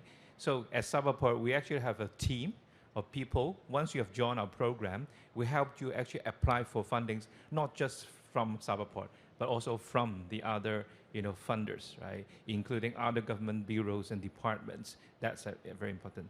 The last thing I want to say is the challenges is, I guess many companies, they might already have a very good product at the origin countries, but here at Cyberport, I think or in Hong Kong, it's good that you bring your solutions and try to understand the local market and possibly the international market, and use Hong Kong as a test bed to build your international versions of your solutions for a global market.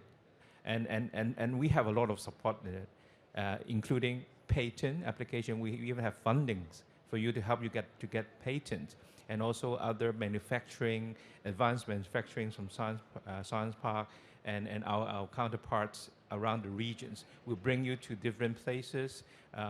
I saw a lot of Thai delegates today. We actually have a very close relationship with the Thai ecosystem. I just received a delegation from Deeper, the digital economy promotion agency, last month, and we were actually welcoming them to use and explain our platform to them, right? So as Fred was saying, account manager, relationship manager helps you navigate through this complex system. Don't worry about it. We're here to help. Exactly. For every companies landed in Hong Kong Science Park or in Cyberport, there is a dedicated account manager. So you will have your buddy around you. For the public fundings, it's very true. Actually, you will find Hong Kong government and also the partners, they are dedicated to set up many theme-specific funding supports. But you do need someone know the rules to help you to accelerate and to be much more effective there. And we also have a Tech One Center here in Hong Kong Science Park. And on top of that, talking about the challenges, I think it's very easy to set up companies here in Hong Kong. And there are also quite friendly visa schemes to welcome the talents to land in Hong Kong. And in Hong Kong Science Park, I would like to feature one special offer as well. It's the accommodation. Because sometimes when you come here and you need to find some time to settle in the place. So we also offer InnoCell to the overseas landing founders, visitors, those interested in applying to our parks. So you're much more welcome to have a follow-up chat, and I would like to share more details with you later. Thank you. Could I have a couple of more quick one, minutes? Jane, yeah. Okay, great. Yeah, challenges, you get that in every single market, and I think some of the most common ones that we hear for Hong Kong probably is to do more with the price of residential accommodation, as well as office kind of facilities, as well as accessing talent. Those are the major kind of issues that we hear about. And I think, Fred, Eric, as well as Chris has mentioned some of the support you already get. There is a lot of support available. Once you tap into the relationship manager, as Fred said, one person, that single connection, they can actually lead you to a lot of other kind of resources as well to help with that. Like on the housing side, potentially, you can leverage science parks, temporary accommodations. But I just want to say that there is a massive range of accommodation in Hong Kong. If you decide to stay in really central locations, of course, the cost of that is going to be much higher. If you are willing to travel quite a bit more, and even Hong Kong being so small, it's never that far, the prices drop quite substantially as well. So think about that. There's more and more co-work spaces as well for for businesses. So that also reduces potential set-up business costs. In terms of talent, every tech hub will never have enough talent. You never have enough. So in addition to the schools bringing out good quality graduates, the government has also, as Chris mentioned, loosened a lot of the talent attraction kind of visas as well. So there's a whole bunch of different industries, including a lot of tech visas, entrepreneurship visas within specific industries that are much more accessible than it used to be. So I think, find someone, any one of us here can potentially help link you up with a lot of resources. So thank you. Awesome. Thank you very much. Hey, can we give a round of applause to them? Lots of insight. Thanks so much. We had Chris Chan, we had Eric Chan, Fred Lee, and Jane Chan. Thanks so much. Please be seated and enjoy the rest of the event that we have in store for you. Please, this way. Get to your seats, get comfortable, because we're going back to my favorite part, the fun facts about Hong Kong. Now, did you know that over 70 of the largest 100 banks in the world have their presence in Hong Kong? That is right, your money can go anywhere, any one of those banks, they're definitely going to be here for you, because Hong Kong has always been long established having an entrepreneurial spirit and the desire to make money. And in the 2020 Global Billionaires list, Hong Kong ranked number 7. That's right, 96 residents are said to hold a personal fortune of $1 billion or more. And most of them are actually venture capitalists, so you're in the right place to do that kind of thing. Now back to something about the Hong Kong startup ecosystem. With a strategic location, Hong Kong actually serves as a gateway to the vast Chinese market. And approximately 41% of Hong Kong startups have expanded their business into mainland China. So as they discussed earlier on, this is definitely a bouncing board to go into the mainland Chinese market if you're interested in that. Having said that, next up, we're going to be engaging with our semi-finalists. So please, everyone, put your hands together and welcome to the stage Changzhou Kilometer Electronics Tech, C Jiangsu Guozun Tech, Everyday Doctor, Jiangsu ZG Nano, Shiba Room, and Text Tech Solutions. Okay. Real simple, this one again, you get 1 minute to introduce yourself. We're gonna start from that side of the room. You're gonna introduce yourself for 1 minute, and then we're gonna have a little discussion, all right? So right over there, from Changzhou Kilometer Electronics Tech, the stage is yours, 1 minute. Please, introduce yourself. Good afternoon. I'm Leon Dai from Changzhou Kilometers Electronics. Why we make such a kind of name? Because we invent a new technology, communication technology named Lucky. Lucky sounds like lucky, but it is from last kilometer IoT coverage. You see, the name has presented you that our technology is mainly for IoT industry. I'm an engineer, so I don't want to talk about a lot of buzzwords. I want to show you some data. You know, do you know how much can you spend for the ubiquitous IoT network for whole Hong Kong territory?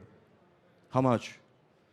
With our technology, only, I think, $5 million. It's not US dollars, it's Hong Kong dollars that you can cover all the Hong Kong territory and cover more than 90% of IoT applications. That's very impressive. I got to give it, that's 1 minute on the clock, but that's impressive. Not even $1 million US dollars right there. Less than that, we can make this happen for Alice Hong Kong. That's good. Can we go on to C Jiangsu Guozun Technology, please? 1 minute. Sorry. 临时决定放弃了英语，我怕讲完之后不仅大家听不懂，连我自己也听不懂。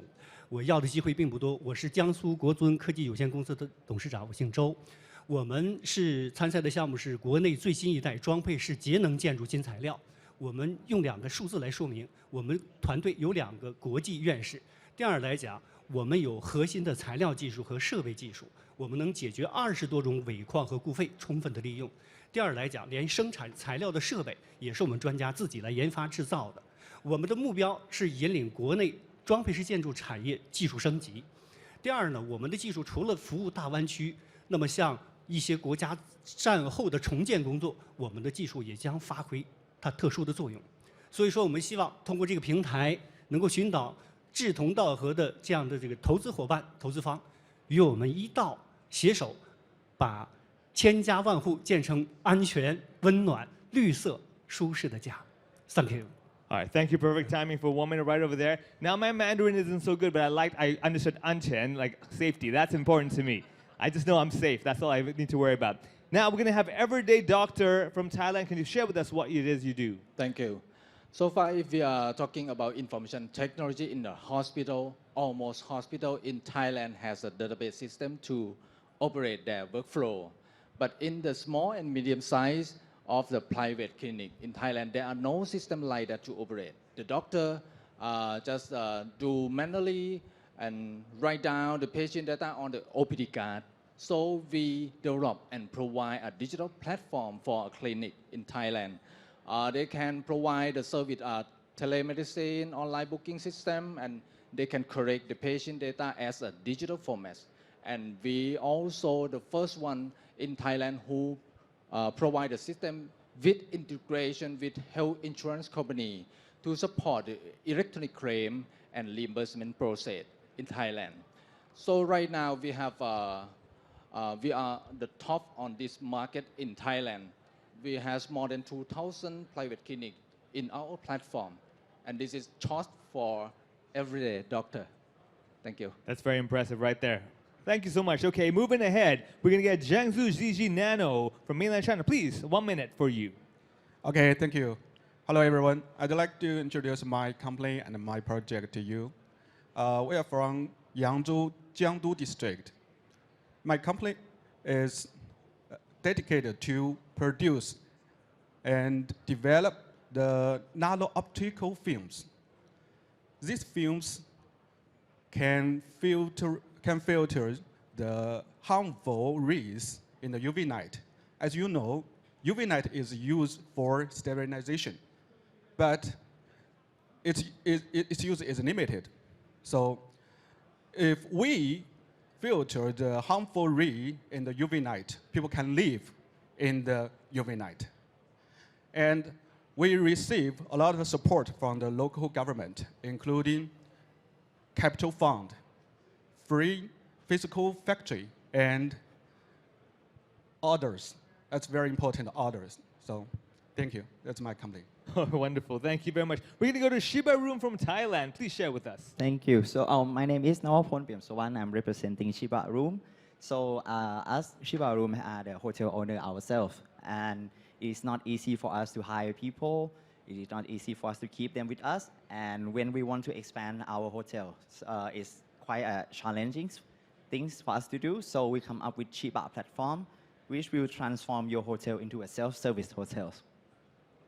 Very interesting. That's very efficient as well, but also something I would definitely use for home as well. Having someone to self-service my apartment, that'd be much easier.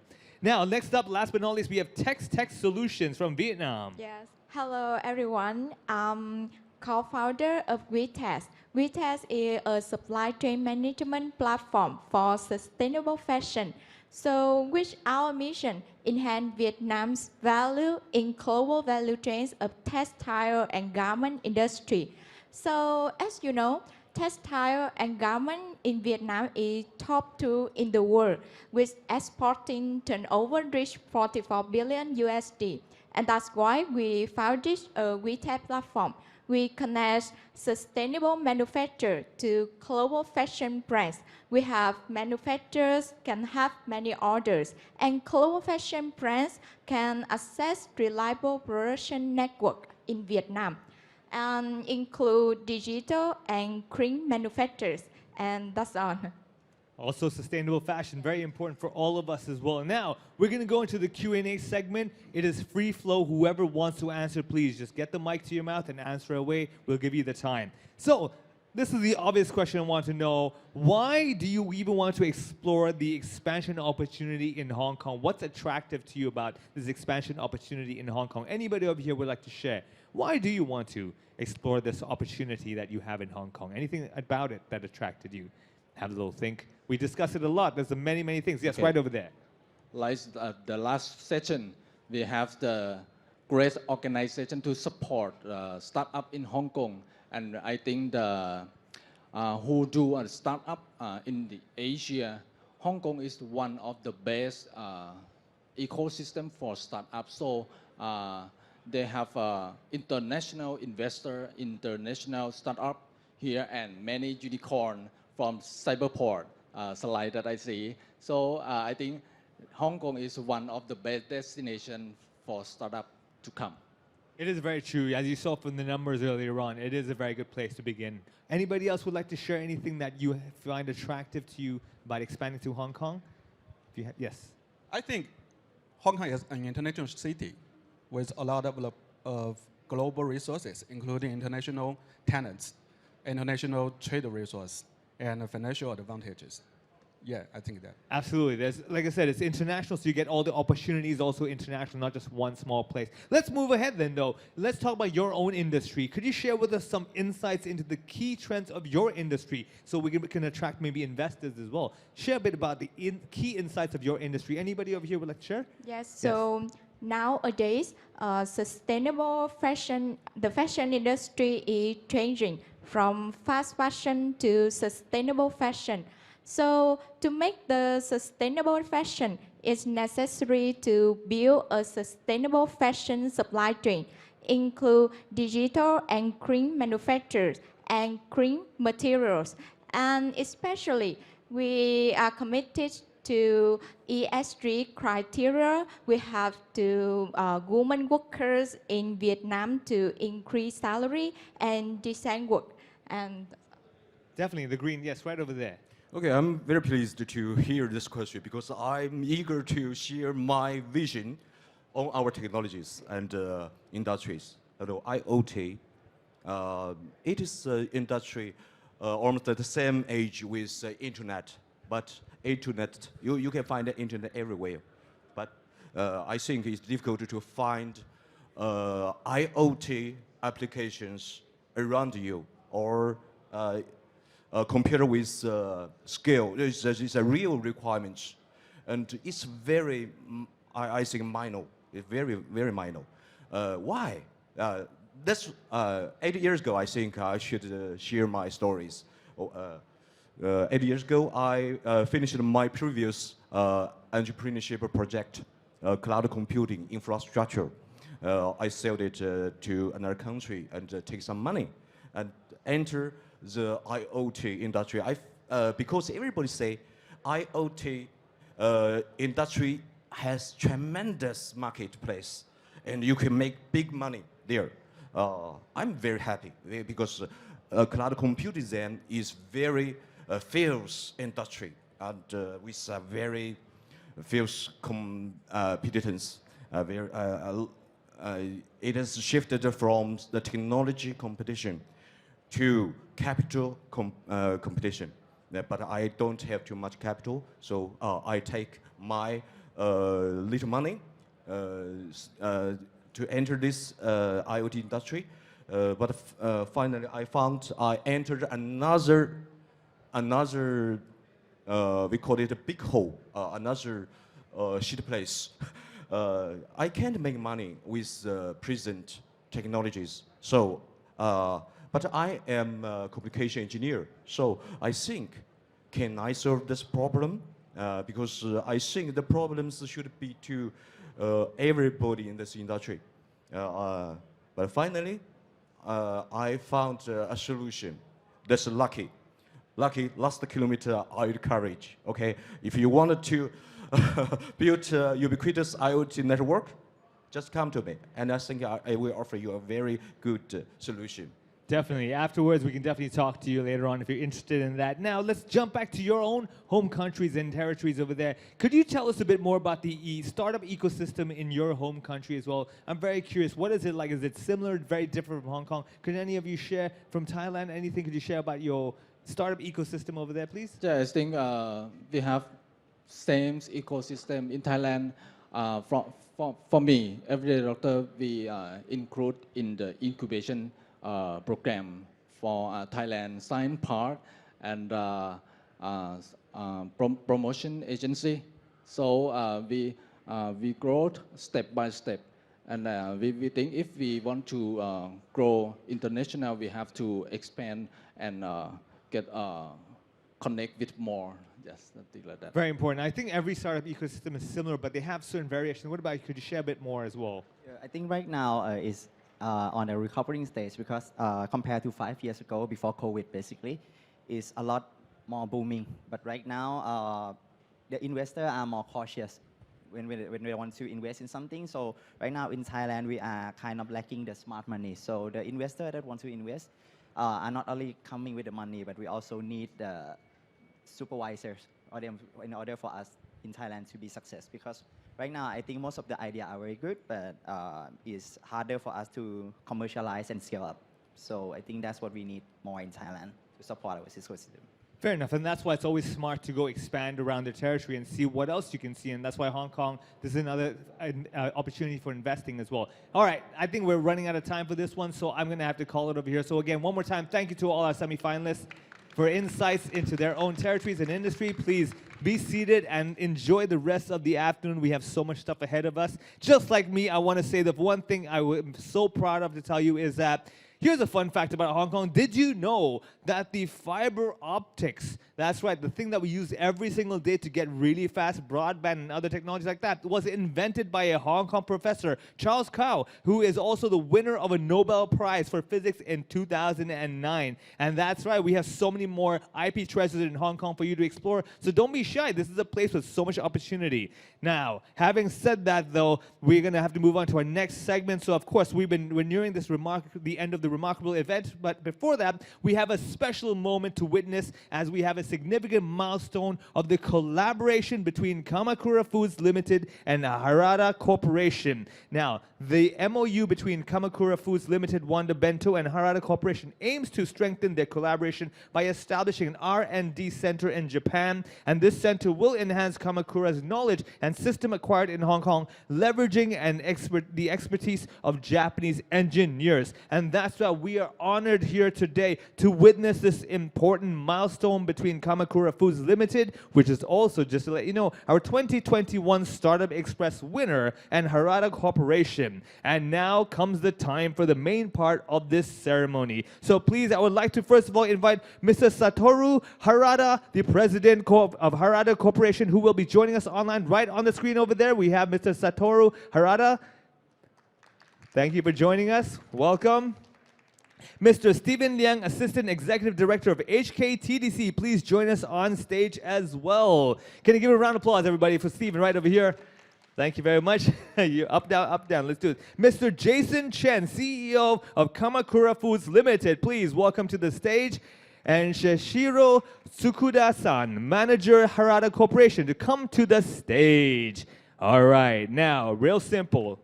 This is the MOU signing ceremony, so please, first of all, be seated. Mr. Jason Chen and Shishiro Tsukuda-san, please sit down and sign the Memorandum of Understanding between Kamakura Foods Limited and Harada Corporation. So let's begin the signing process over here with the MOU, first of all. So please pick up your pens and you can sign the documents, and we'll make this happen. All right, this is it. This is that milestone, the very special moment with our witnesses watching this happen.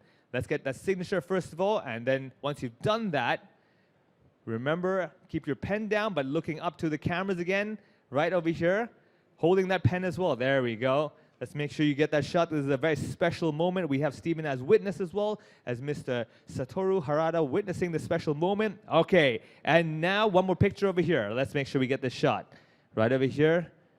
Okay, we've got this for memory, and now can we please exchange the documents? Please go ahead and exchange the documents so you can sign your other part of this agreement. This MOU is going to change things for the better for both of you. This is it. This is a special moment.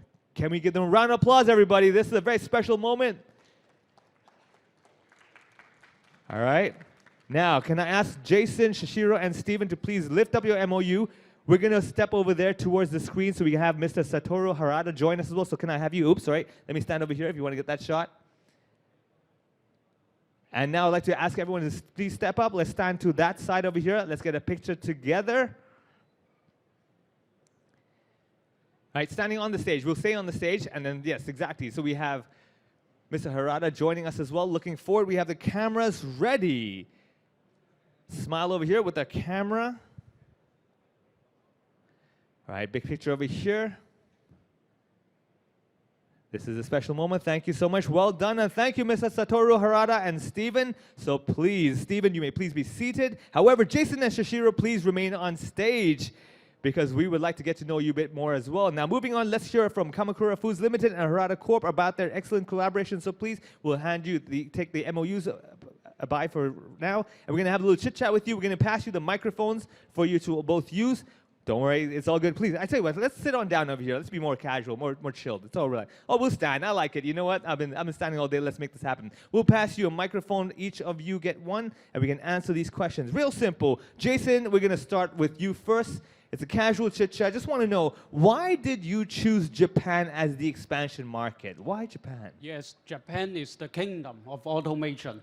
As a Hong Kong startup born in Hong Kong, supported by Cyberport, Hong Kong Science Park, Venture Capital, HKTDC, we regard the opportunity of entering Japan market as an opportunity to expand, to grow, and to learn.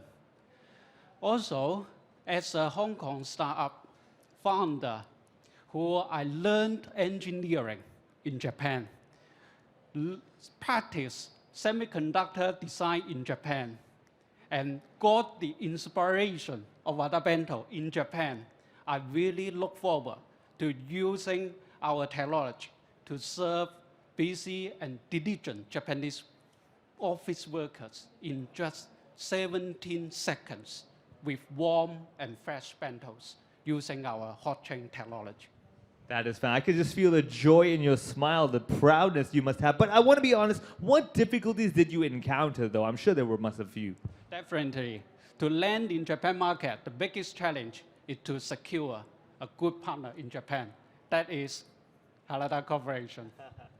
Well, let's move right into Sukata-san. Let me know, so how did your company choose to cooperate with Kamakura Foods? Why work with them? First of all, my name is Heshiro Tsukuda from Harada Corporation. I appreciate this opportunity to HKTDC. Yeah, so your question was how we started the... Yeah, why did you decide to work with them? Yeah, because first time we met with the Kamakura Foods 2019, and at first we just, oh, this is really curious. Yeah, because, bento in Japan is, that has long history. And okay, it sounds like sushi robot from United States or Japanese manufacturer making pizza machine for Italian country or whatever. So, but it's just, we started from, okay, this is, let me see, something like that. But after we talked to real estate company developers or food partner, food industry players, then okay, there's a really big problem about the labor. The population is decreasing in Japan. The labor cost is increasing, just like the other countries. And the food industry cannot keep their existing business as it is. So this is a really turning point. And we had a research hearings and find out this can give the really big impact to food industry. We can redefine the bento because there's like an assumption for bento for Japanese people. But okay, Jason, a Hong Kong startup company could bring the new idea and so that we can redefine the bento culture in Japan. So yeah, that was... So what's the nature of the collaboration, though? Can you tell us exactly what the collaboration is all about? Of course. We need three parties. Like one is, of course, a food partner who manufactures the food for vending machine, and the other one is landowner, like those kind of real estate developers. Yeah, in a slide, there's a Hankyu Hanshin Fudosan in the Hankyu group. And then Tokyo Tatemono, this is also a real estate developer, major one in Japan. They also have the co-working space in the Tokyo area, or Hankyu Hanshin Fudosan in the Osaka area called GVH number 5, and then Crossbridge Global in the Tokyo area. So, so we need those developers' support plus the consumers' acceptance of the vending machine.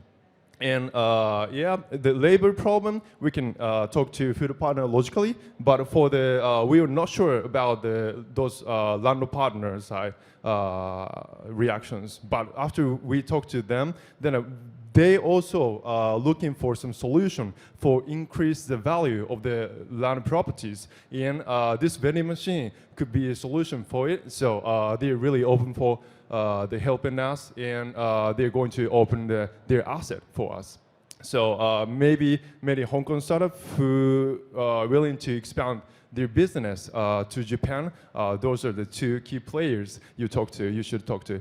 Yeah, and then the most important thing is the food partner. The Obento Monogatari is the first partner with us for Japanese business. That's a 10 chain store size, medium-sized Obento restaurant, but the owner is really entrepreneurship, and he how to say thinks this is the right thing, and then save the future of the food industry. So they're really positive. So we really appreciate it. Well, this is definitely a very big step in the right direction. So first of all, I want to wish you best of luck in this partner, and may it be a success. Can we give them a round of applause, everybody? This is it. This is the beginning of a new chapter. Thank you, Jason Tsukura-san. Please be seated. Thank you for your time, and well done on this special moment. And having said that, everybody, this brings us to the end of today's event. Now, on behalf of HKTDC, I would like to thank our global partners and supporting organizations for the great support and for making Startup Express International a more exciting program than ever, so as to facilitate the exchange between global and Hong Kong startups. So everyone, feel free to mingle with everybody, talk to them, exchange business cards, share ideas, and share contacts. But while you guys are here and you're enjoying our series of seminars at E-Day, I want you to also know that please take part in our exciting new Web3 experience program. Now, you get a chance to collect NFTs and redeem exclusive shop offers and join our, my favorite, lucky draw. Now, here here on the screen, you will see you can get one of 6 NFTs that you can use to redeem shop offers. So just scan the QR code right now and follow the instructions to complete your collection and have fun for the rest of E-Day, everyone. I hope to see you next year. Enjoy E-Day. Thank you so much. Bye-bye.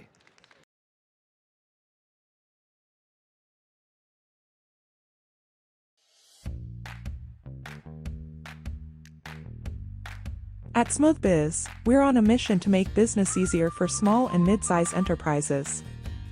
Introducing Smooth, your all-in-one digital workspace for company secretarial management.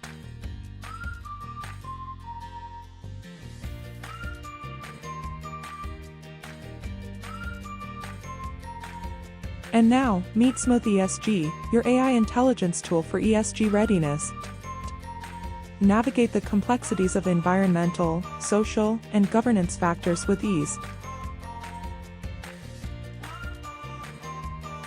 Join SmoothBiz for a seamless journey to growth. Visit our website to explore Smooth and Smooth ESG today.